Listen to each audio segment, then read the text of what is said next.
Good evening, everyone, and thank you for joining the session today. I would like to start the session by welcoming all of you and our esteemed speakers for the session. Firstly, I would like to introduce Mr. Dr. Nihar Amoncar, the Program Chair of PGDM ExP program. Dr. Nihar Amoncar has over 10 years of experience within the higher education industry as an academic and as a co-founder of an education services startup. Dr. Nihar has a wide range of experience in consultancy assignments, which included work in the International Center of Goa, Goa Co-op Marketing and Supply Federation India, Welsh Automotive Forum, Cantic UK, and Sirin Group. He is currently leading the Development Center for Enterprise and Business Improvement, CEBI at IMT Ghaziabad, and is closely involved in innovation entrepreneurship incubation platform. Now let me welcome Mr. Mohit Ahuja, Head of External Relations, PGDM ExE program at IMT Ghaziabad. A seasoned business leader with over 20 plus years of experience working across industries in corporate relations and talent acquisition. Over the years, he has set up a complete life cycle in talent acquisition from scratch for many organizations. An alum of XLRI Jamshedpur, Mr. Mohit Ahuja brings rich and varied experience in profit center operations, recruitment, people management, business development, and key account management. As a head of external relations for PGDM ExP program at IMT Ghaziabad, he has successfully adapted and accelerated the program goals. He is instrumental in creating synergies between academia and industrial relations through multiple interventions and engagements. A third guest is Ms. Priyanka Chilukoti, who has 7+ years of experience in IT industry. She did her BTech from Bapatla Engineering College and later joined TCS. She worked there for 7 years, predominantly on CRM technology and as release manager and quality analyst. She is committed, highly organized and creative thinker who joined PGDM program in batch of 2021 and completed the PGDM ExP with specialization in information management. She received prestigious Beta Gamma Sigma membership for scholastic achievements in MBA and got recruited with Accenture as a senior consultant. Our fourth speaker is a very special alum who graduated the program from the batch of 2021. Mr. Ankush Chauhan has a diverse experience of 13 years in corporate services and operations management. Working in industries ranging from hospitality to infrastructure to healthcare, Ankush has been handling portfolios of program management, corporate relations, corporate communications and branding, operations and revenue management.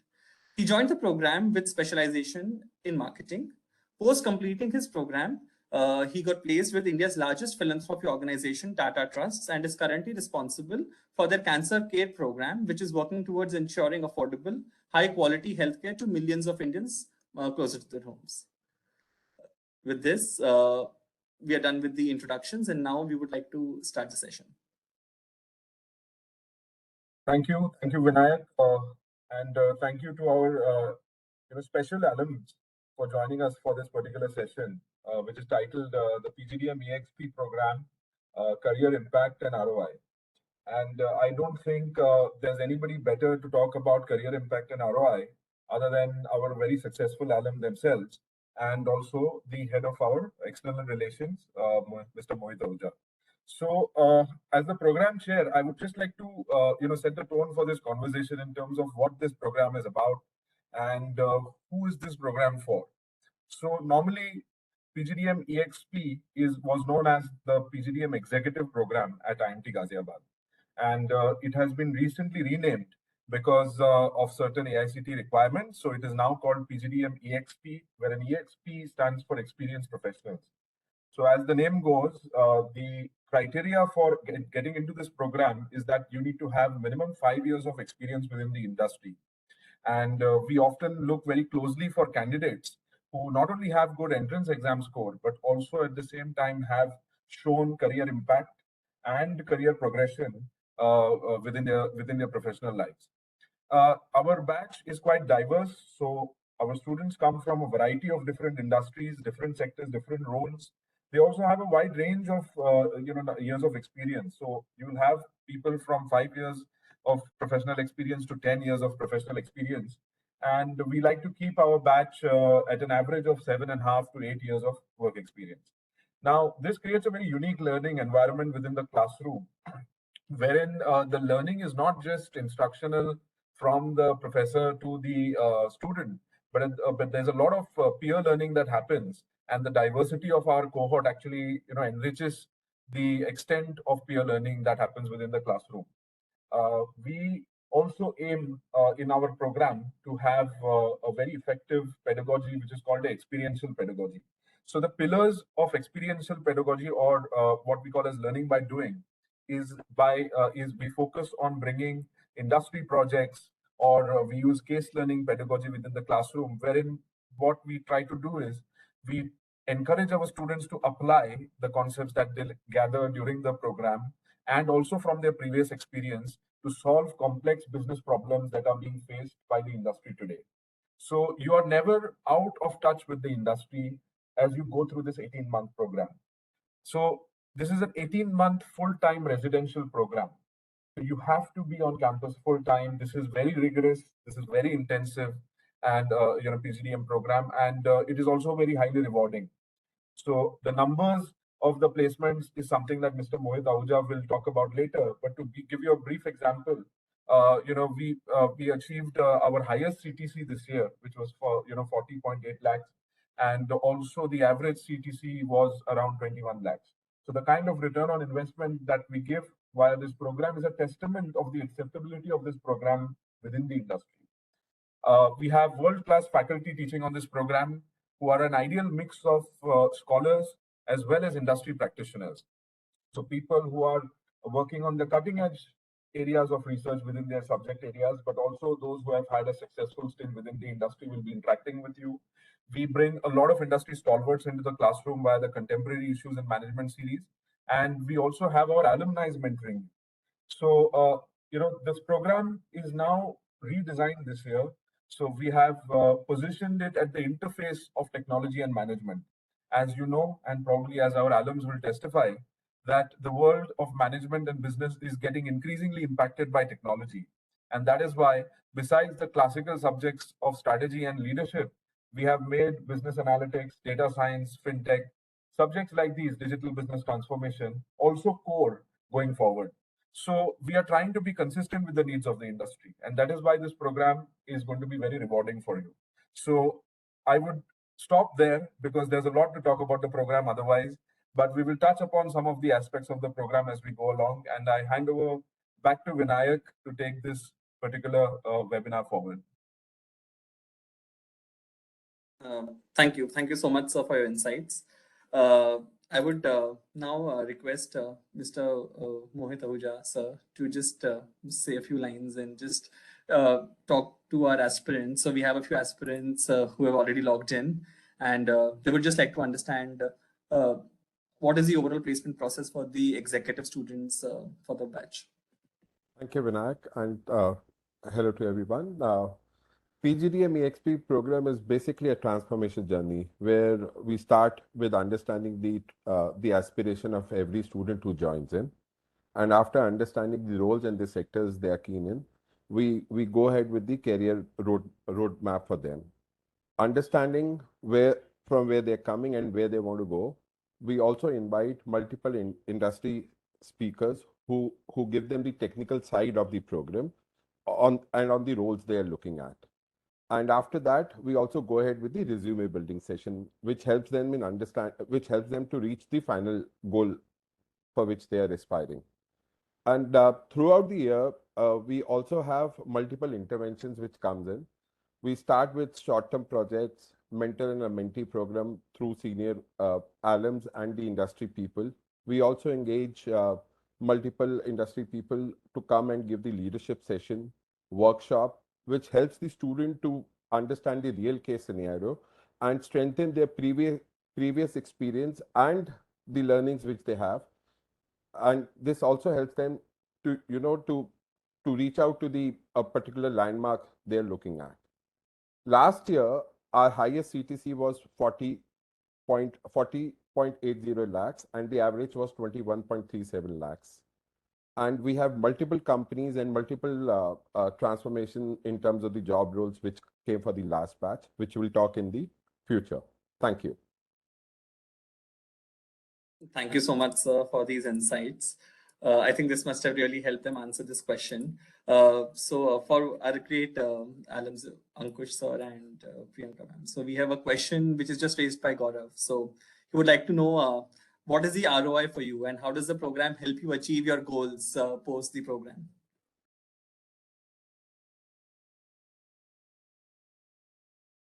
Take this. Well, first of all, thank you, Vinayak, for having us here. And I'd like to thank Professor Nihar and Mr. Ahuja for inviting us to be a part of this conversation. It's actually been a very short time since we have passed out of the institute, but we tend to feel nostalgic about it. There are many memories still fresh in our mind. We've been attending webinars exactly like this a couple of years ago, where we were also trying to understand the strength of the program and what the future held for us. We've been attending classes virtually during the program, and then we moved to the campus when the situation of the COVID settled down a little. The international immersion exposure was an experience in itself, and the preparation for placements, everything feels like it just happened last week. So coming to the discussion that we're having today with regards to the career impact and return on investment that the PGDM ExP program brings about, I want to share the investment that I had to put in with the hope that some of the aspiring students today can relate to it, and maybe I will be able to answer some of the questions or concerns that they already have. So like any other PGDM program or an MBA program, I think the core investment that we assume is generally in the form of academic fees, or maybe the time that a student needs to devote towards the program. However, for an ExP program, there are various other factors that are part of this investment, which are required to be taken diligently and put in place.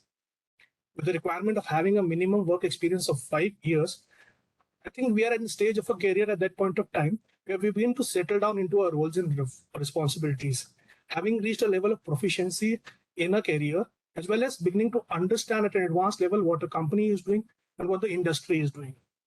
Personally, I was at the far end of the experience range where I had 11 years of experience when I walked into this program.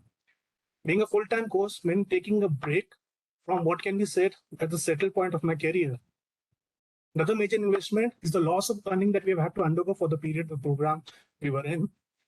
And last, but definitely not the least, a significant contribution is required from our families, from our significant others, as well as our children, without whose support it would not have been possible for many of our batchmates to pursue this program and also excel in it. Add to the fact that we took this decision at a time when the threat of COVID had just started, where the world truly was unpredictable, completely ambiguous. We did not know what the future 2 years down the line would look like. We did not know when the markets would open up again. We did not know whether there will be job security after 2 years. I think, in fact, I would like to salute each and every one of our batchmates who took a decision at that point of time and who, therefore, was able to get a successful return on the investment that he took, the decision that he took 2 years ago. The rest that we can say is history, as the points have already been mentioned by Mr. Ahuja and Professor Nihar. The return that we have got is something that cannot be measured just by the jump in CTC that has been highlighted as attractive as you can see. We have been given a platform to leap forward in a career and take up roles in management and consulting. People have been able to change their industries and roles as defined by their own aspirations. I don't think we have been able to change industries. And in the 2 years, while the world has changed, this program has allowed us to leverage the strength within ourselves to be ready for the industry as it has opened up post the pandemic. Great. I think that's a very insightful response. Thank you so much. We have a follow-up question by Deepak on this. So he's just posted a question. How was your classroom experience, faculty, and the overall courses that were offered during your batch? Yeah, I would like to answer to that. First of all, I would like to thank IMT for inviting us to this event. And I also thank Vinayak for the lovely introduction. So regarding the faculty, I would say IMT has the country's best management faculty. As Professor Nihar mentioned, every professor we have at IMT is a stalwart in their field. They not just teaching, they also go extra mile to help us understand the concepts better. So when I say this, I can recollect this example. Our IoT professor, he was just a visiting faculty. He was working in IoT company. So he used to bring sensors and he used to show us he used to make videos of the live environment and show us and bring sensors. Most of the time we had virtual classes, majority of the program. So he used to show us the sensors, how the sensor talks to the gateway, and finally how the gateway connects to the cloud. So that is the extra mile every professor had gone to make us understand the concepts better, irrespective of having the limitation of virtual teaching. So that is about faculty and classroom experience. Every batch has students from diverse professional background. So when the knowledge of top-notch faculty members is blended with multidisciplinary perspectives of students, that created a very enriching learning environment for us. And coming to courses, courses are very meticulously designed. General management subjects are taught in the first few terms, like corporate finance, management accounting, macro, micro economics, to name a few. When we come to the specialization terms, a plethora of electives are offered. Students can choose electives that are aligned to their aspiring roles. And in the last between term, there is entrepreneurship workshop. This is a golden opportunity for those who are passionate about startups. And also there is a dedicated term for immersion, where we were taught about the global business scenarios. Uh, so this is about faculty, classroom experience, and courses.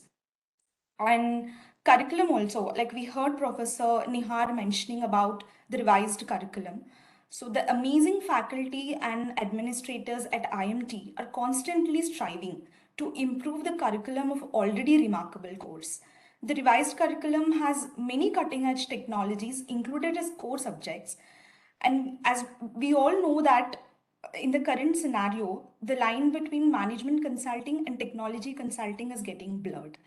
Everyone, irrespective of the designation and job, is expected to have at least certain level of understanding about the latest technologies and tools. So this curriculum, this revised curriculum, will impart knowledge of cutting edge technologies along with other general management subjects. So that is about faculty, classroom experience, courses, and curriculum. Thank you. I think it has answered all the questions that Deepak has asked. Mr. Mohit, we have another question from Natasha. She's just posted a question for you. So she's just asking, what are the companies that come in for PGDM ExP students? There are multiple organizations which come for PGDM ExP program. We have Accenture, we have Infosys Management Consulting, we have NLB, we have TAFE, we have Porter, we have Delivery, and many organizations which come from the different aspects. Our students go on various roles from consulting to head of logistics, to head of analytics in few of the organization. Last year, we also had one of the e-commerce company, largest e-commerce company visiting our campus. And one of our students is working as head of analytics there. That I think answers the question. For Professor Nihar, we have another question that has just come up, and they would like to know, do we foresee any industry engagement and exposure in the program? Certainly, and because that is a part of the experiential pedagogy that we have. So, there's two ways in which we engage with the industry. So, Mohit, for example, runs what is the Contemporary Issues in Management series, wherein he brings the senior leaders and thought leaders from the industry into the classroom very regularly, so that students get insight in terms of what are the current trends within the industry, what are the current challenges within the industry. So you hear it from the horse's mouth. So it helps you to continue to be in touch with the industry, and you're on top of whatever is happening within a particular sector of interest that you may have. And these speakers come from variety of sectors. So we have CHROs, we have CMOs, we have head of logistics, coming in. So you get an insight of a complete insight of the holistic, how a holistic business environment is in the country right now. So that's one.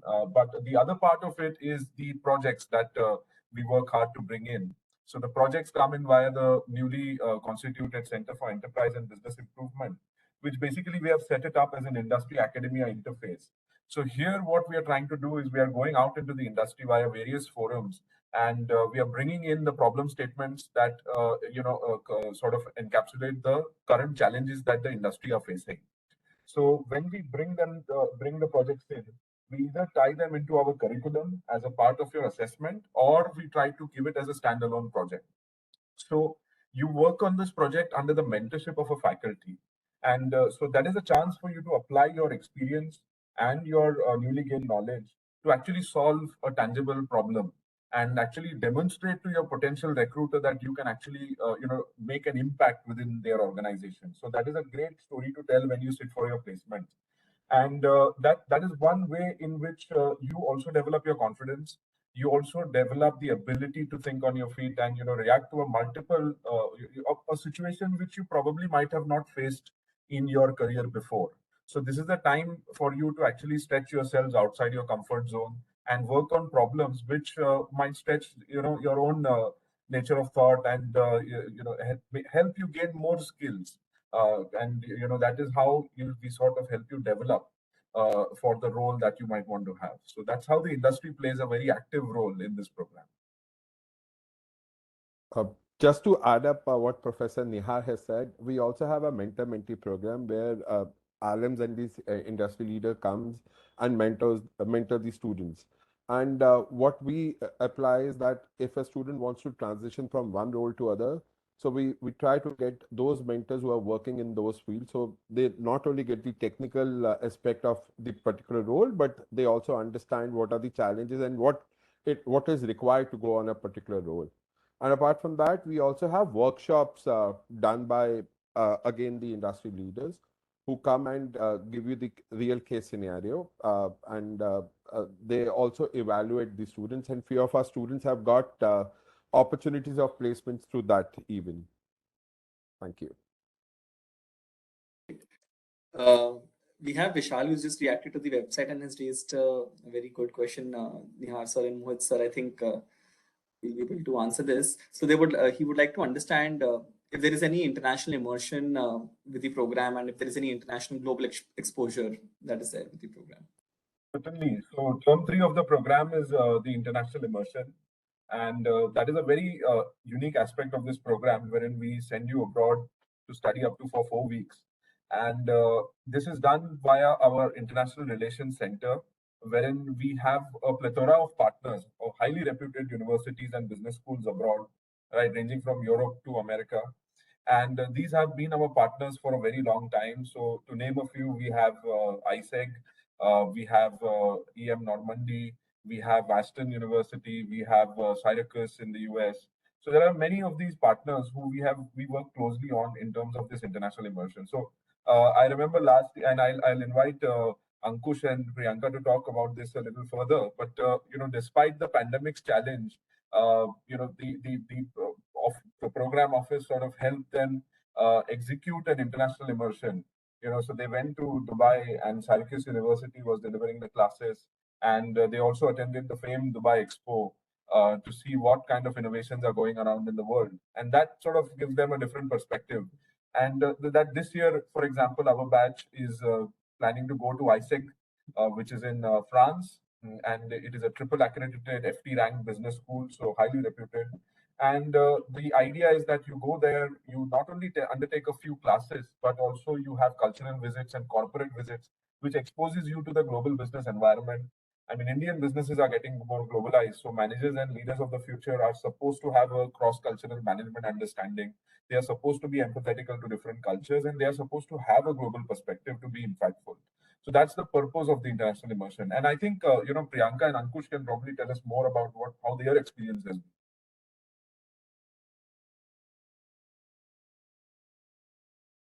Our experience came with a lot of efforts and hard work that was required to be put in. We were at the peak of pandemic post the second wave, and traveling to international countries was out of the question at least till end of September. And despite that, we managed to have tie-up with our sister concern in Dubai. We had our virtual classrooms taken by Syracuse University in terms of artificial intelligence and in terms of marketing channels.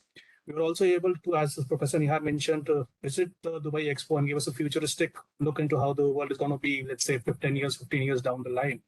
So I think it was really commendable. We was there when we saw the efforts that were put in by the program office and the International Remission Committee in order to make sure that we do end up going to the foreign country, seeing what the exposure is, having interaction with industry leaders that was being set up by IMT Dubai. all in all, it's an enriching experience and did help us in our placements as well. I think Priyanka can add to that. Yeah, sure. So we have learned, I would definitely say that our Dubai trip has expanded our horizon. It was very enriching experience for all of us. We have visited the famed Dubai Expo, and we have visited pavilions of different countries, and we have understood how things are being innovated. And the one thing that would always remain with me is the thing that I learned from Dubai Expo, and something that would always remain with me is simple innovation can touch the lives of people. We always think innovation has to be, very groundbreaking and all that, but innovation doesn't have to be the next Google or Microsoft with massive public relations behind it. Sometimes it's those quiet achievers who can make just as big an impact without having to be ostentatious about it. I have witnessed a real example of this in Dubai Expo, where a person from the Peruvian coast invented a fog catcher to deal with the water crisis. I remember after we came back from the expo, I went to Professor Nihar's chamber and discussed this also. So the Peruvian coast is a desert area where water and rain is very scarce, but there are a lot of fog occurrences at the top of mountains. So this person invented a fog catcher, which helps to trap water from that fog.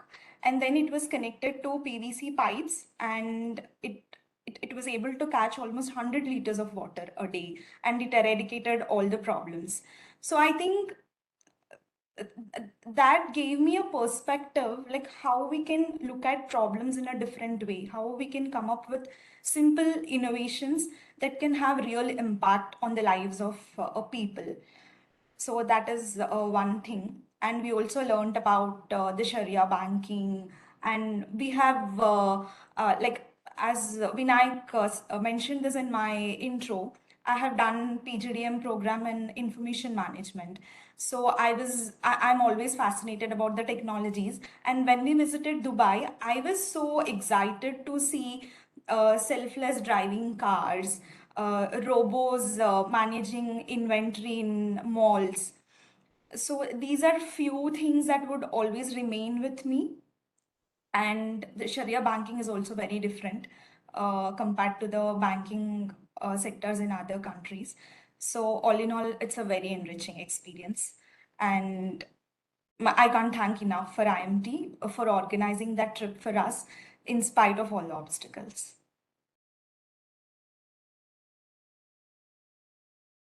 That's great. That's great to know, Priyanka and Ankush. Your experiences really make us feel that uh, it's actually very enriching to have this kind of exposure. Great. We have another question from Alia. She's just asked, Mr. Mohit Ahuja, you were mentioning about contemporary issues of management, and we have sessions around those. So if you could just give a few insights on what these sessions are. Sure. So we invite multiple industry leaders to come and share their experiences on the contemporary trends which are happening. COVID is one of the contemporary trends to talk about, or the challenges which were faced by the organizations in past. So the leaders come and share their experiences, and in few of the sessions we have also seen, though it's an 1 hour or 2 hour sessions, and it gets extended to multiple hours. Which gives more knowledge to the students, and it's more on a learning based model on which we work. That helps. And I think we have a few more questions around how was your experience overall, and any general advice that you would like to give as a part of the program for Ankush sir and Priyanka ma'am. If you all would like to take up any general advice that you would like to give these aspirants.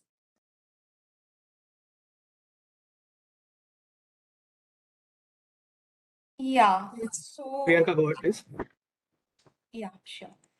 So one advice that I would like to give is, I think the audience who are watching us are at the juncture of making very important decision in their lives. So I would advise them to take a very wise decision, and I would advise them to be diligent and focused in whatever they do. And I would advise them to build network, because as we all know, network is net worth. And embrace every opportunity, give equal importance to all the subjects in MBA, because the curriculum has been designed very meticulously, and every subject which is there in the curriculum has been there for a reason. Even HR subjects like leading and managing change, organizational behavior, every subject is as important as a technical subject. So I can correlate this to my personal experience. Mostly we tend to give slightly lesser weightage to subjects like these, like leading and managing change and all that.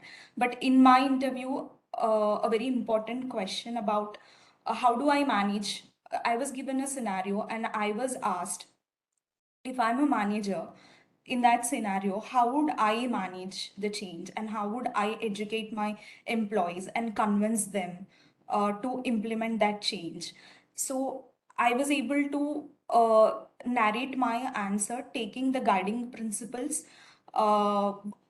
Taking the guiding principles that I was taught as part of the subjects, I was able to narrate the answer well. So every subject is important. So that is one advice I would like to give. Over to Ankush. Thank you, Priyanka. I can, of course, concur with everything that you said. Adding to that, I think many of our audience right now would be in pursuit of a question: at what stage is an MBA necessary, and whether what is the requirement that is there that precipitated the need. If I can speak from experience, and maybe Paul can once again relate to it, is I think my experience was that the need to pursue a PGPX program was precipitated by the challenge that I was facing in taking additional responsibilities in my then role. And while I had experience of operation management, to be part of a strategy making team required having some fundamental knowledge of business.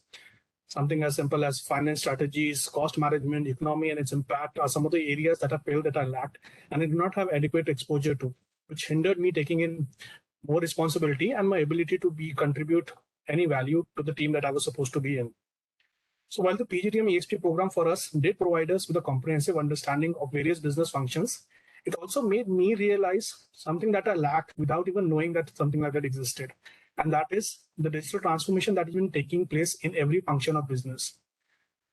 The program that IMT Ghaziabad PGDM has is that it allowed us to have courses which had IT aspects embedded into each and every component and also having dedicated subjects for it. That I think was a distinguishing feature that provided us the program an edge for potential recruiters when they came in for placements that made us industry ready.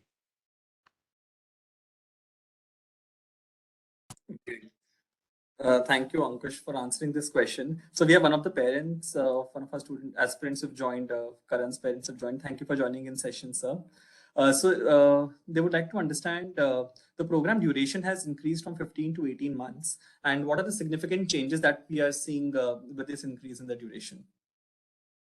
I think that's a good question because, so first of all, why did this change happen? So it's one mainly because the AICT now requires any executive program which targets professionals with minimum 5 years of experience to be of minimum 18-month duration.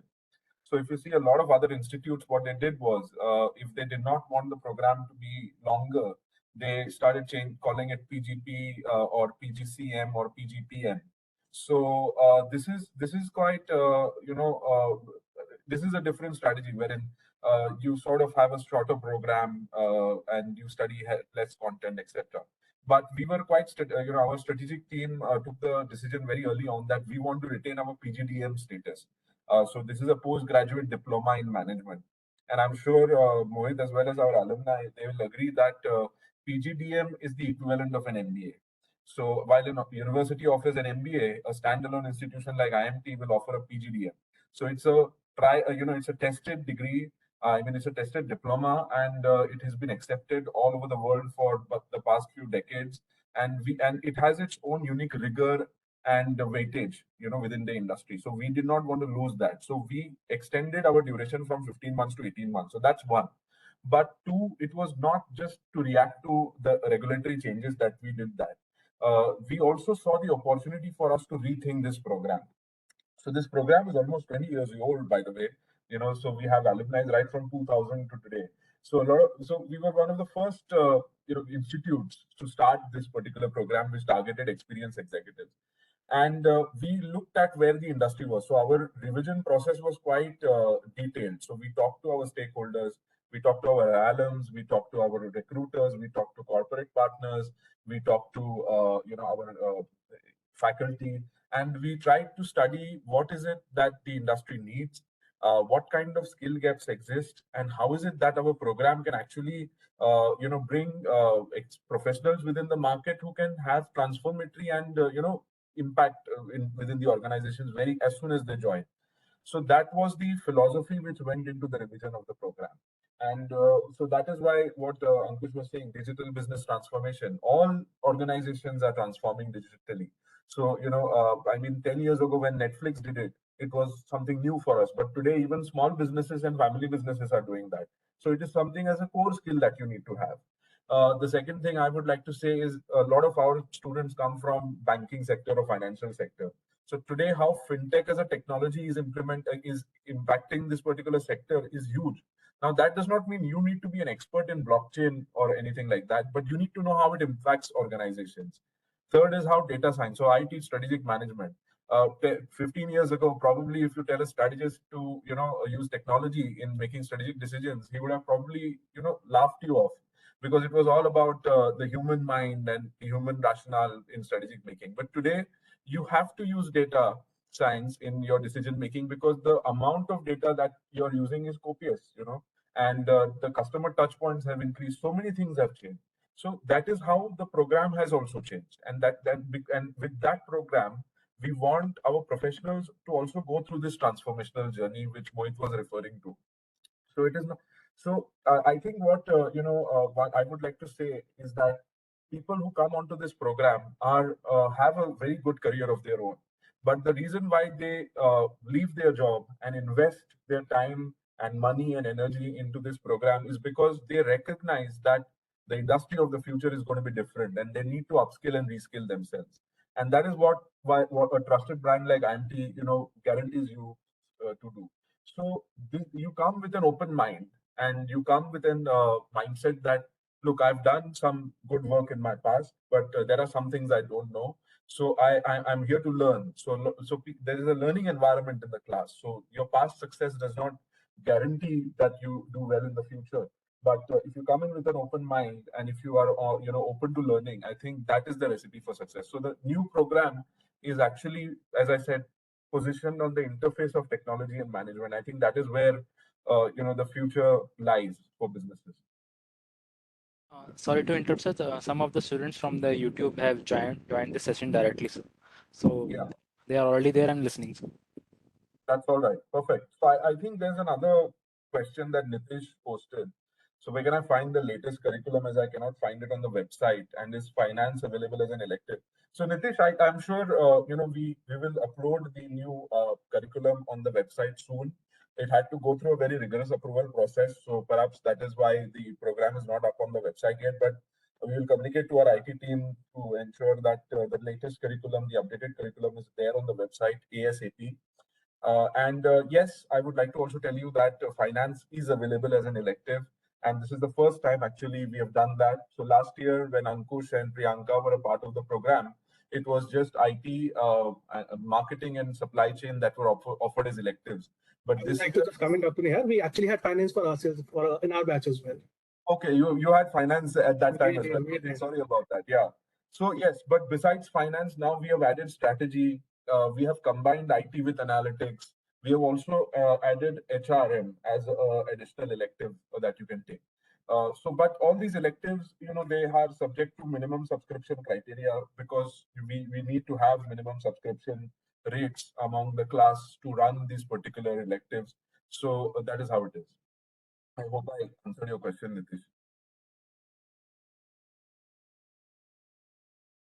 Nitish. Mr. Mohit, we have a lot of questions with regards to placements. We have users who have wanting to know what are the placement support that we get in the program. And we also have a follow-up question on this for Mr. Ankush. as to what was your experience when it came to placements for the PGDM ExP program. Sure. Regarding placements, we have multiple interventions, as I mentioned earlier. And, we all talk about the figures, but there's a multiple homework which is done to ensure that we get those figures on the board. As I mentioned, we start with analyzing your profile and the destination where you want to reach. And we figure out the gaps. And while preparing your career roadmap, we also suggest few of the roles which would fit into your portfolio. Because when you join the program, you come with the limited possibilities of going in few different roles. And when we have multiple interventions through the industry people and the career uh, potentials, we also help the students to identify more roles in their kitty and what is required to reach at that particular stage. So sometimes we not only go ahead and prepare them for the interview, but we also tell them to learn few of the courses and to focus on the courses which were not there were few of the aspects which were not there in the earlier profiles. So there are people who come who do not had technology in their profiles earlier, but we also suggested them to add those aspect in their portfolio or take a non-credit courses which will help them to boost their career. And with all these interventions coming in, we get the right role for the right student.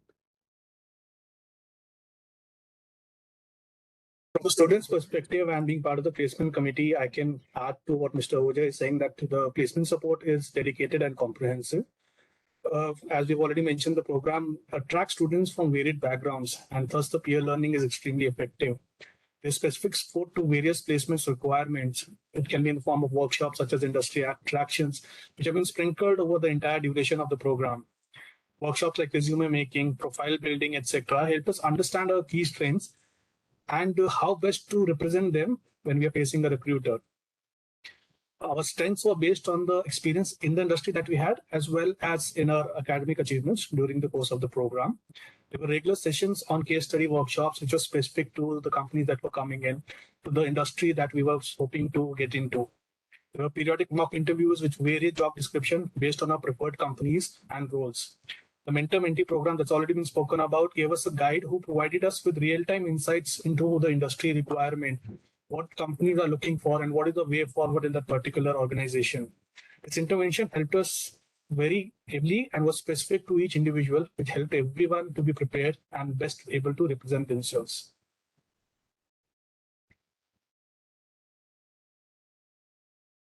Great. We have another question, and I think Priyanka, you might be able to answer this. So the user wants to know what are the non-academic life in campus and how are the recreational activities at IMT?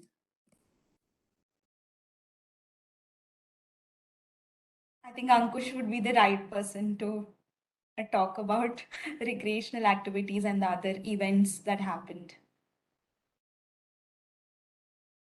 I think after coming back into academic culture, working for 5 years, 10 years, it was refreshing and it was not very different from other MBA colleges. We do have recreational activities, we do have specific programs, we do have various events that have been held, we do have cultural programs as well. And all of that, is with an objective to bring about a lot of team bonding, a lot of getting to know the people who are coming from different parts of the country. So I'm sure, after spending 5 years, 7 years working in office or working in a project, when you go back, you will relive your college life again. There are no two ways about it.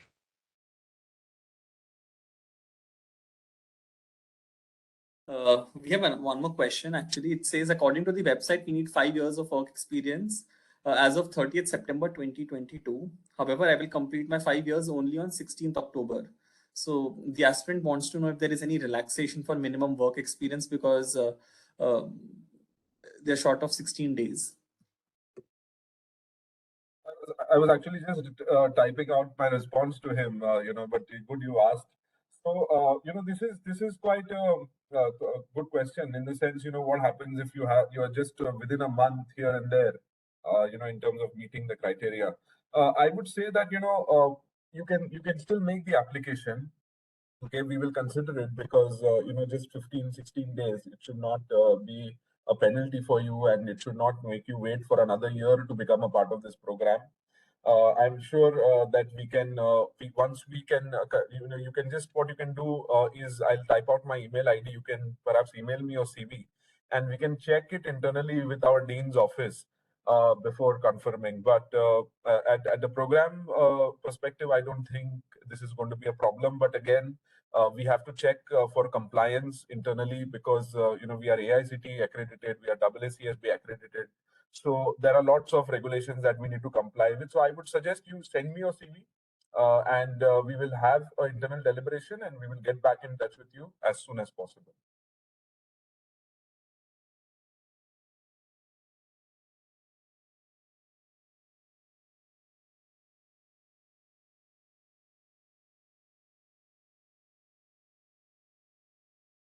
There is one follow-up question which we have received from Nitish.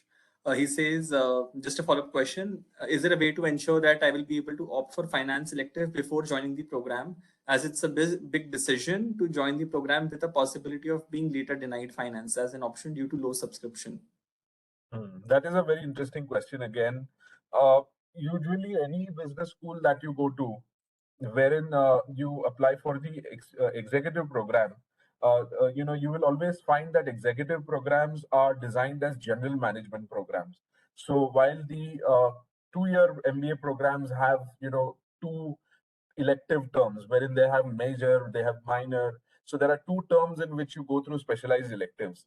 However, due to the compressed nature and accelerated nature of an executive program, we are not, we don't have the scope to do that. So what we do is we keep an elective term in our curriculum. A lot of the other institutes actually do not keep an elective term at all, and that is another unique part of this program. Now, if you see the core subjects that you will study, they will always be general management oriented.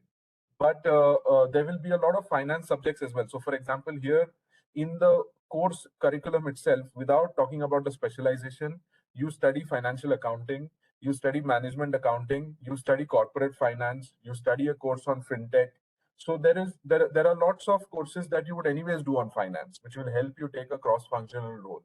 Now, what we usually do when we don't get the minimum subscription required to run a particular elective is that we offer you courses as extra non-credit.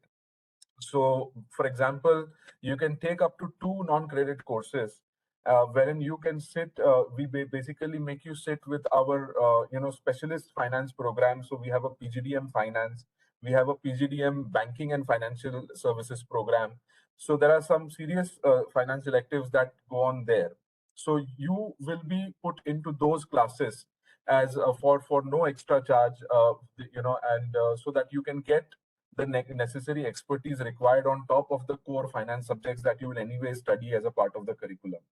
But any institute is restricted in terms of whether they can do the, whether they can allow you to join the elective at the very beginning. I don't think it is possible for any institute to tell you that, because unless and until we know what each one of our students wants to do.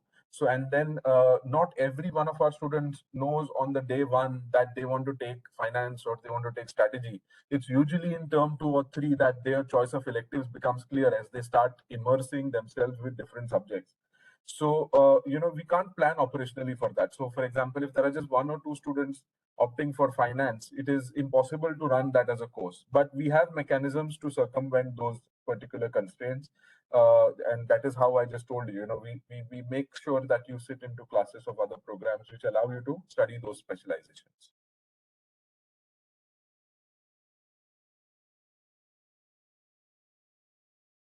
We have another question for IT specialization actually. So they would want to know, since IT is picking up and the IT courses offered are relevant. So how are they matching with the current market trends, and what are those electives that were given as a part of information management? So there are several electives that are given. So, for example, let me just refresh my mind. I think business models using IoT is one of the electives. Digital business strategies is one of the electives. One thing I would like to also say at this point is that a lot of the IT subjects have become core this year. So, for example, digital business transformation used to be an elective last year. This year, it has become a core because we realized from our recruiting partners that this is a very, very important subject that you cannot, have as an elective. Everybody should know something about it.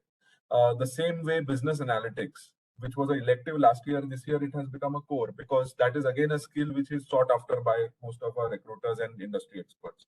But if you ask me about electives, I'll just tell you that business models using IoT is one, data analytics with R is another, forecasting and time series analysis is one, AI-based businesses, IT service outsourcing and vendor management, business innovation through blockchain, and IT consulting.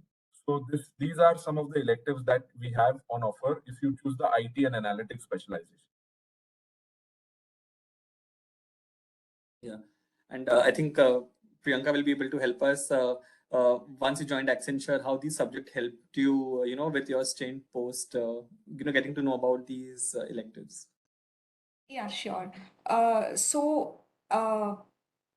When we were offered all the electives that Professor Nihar mentioned, I have chosen total 5 electives: business models using artificial intelligence, IoT, business analytics, IT project management, and IT consulting. So IT consulting teaches us what are the competencies required for a consultant and what is the end-to-end process of consulting. Whereas the other electives like artificial intelligence, IoT, business analytics, that will enable us to understand the nitty-gritties of the technologies. And how these electives are helping me in my current role is, as I already mentioned, now the line between technology consulting and management consulting is almost blurred. So the kind of work that Accenture mostly does is helping our clients to transform digitally. So for that role, so I'll just brief the kind of work that we do on a high level. So clients come to us to transform their organizations, seeking our help to transform their businesses digitally. So what we do is we define their current state and we identify the white spots, and then we propose a future state which is required to have a competitive advantage in the market. So for that, we also need to, apart from the strategy side, we also should know the technology side. What technology or tool will be suitable for this organization? Because not every client's need is the same. Everyone has unique needs. They come from different industry. So every industry is unique. Every client's needs are unique. So we need to understand what technology or tool will help them to get better ROI or will help them to get that competitive advantage. So that is where this cutting edge technology electives will help us. And not just that, and the pedagogy as well. So we have case-based learning. We solved multiple cases which improved our problem solving and critical thinking and analytical ability. That is also one of the key competencies a consultant should have. And the second part of the pedagogy is research-based learning. For our academic projects, we need to do a lot of research, both primary and secondary. So majority of the consultant work would require research in the form of primary or secondary. So as we have already learned how to do that primary research and all that, so that research-based learning will come very handy. I can quickly give example. After joining Accenture, I think last week, I was given a task where I had to do comparative analysis of 2 tools. I was given 5-6 white papers, 5-6 articles. Each paper is 100 plus pages. So I had to prepare the slides by end of the day, going through all those. So how I was able to do, because we were already trained enough to skim through a lot of data within short time, process it and synthesize the information. So we are very well trained and equipped to do that research. So that is also coming. That is also helping me here to be more productive in my job role. So that is.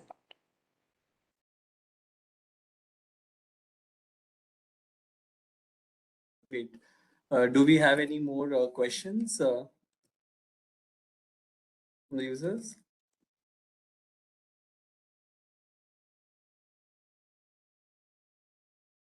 Well, great.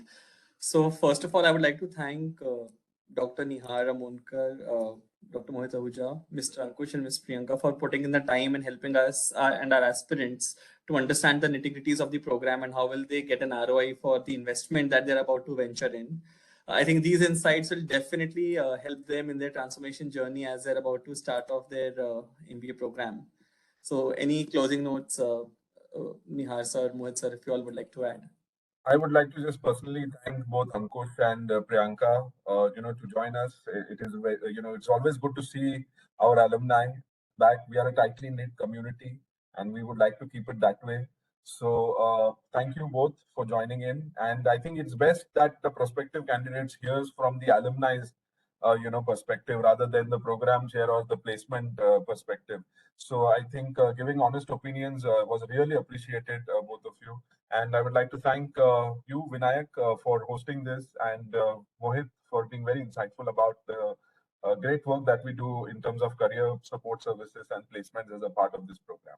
Thank you. Thank you all for joining. Thank you, sir. It's always a pleasure to be associated with IMT in any capacity whatsoever. We look forward to having more such interactions, and of course, any help that you can be in future as well.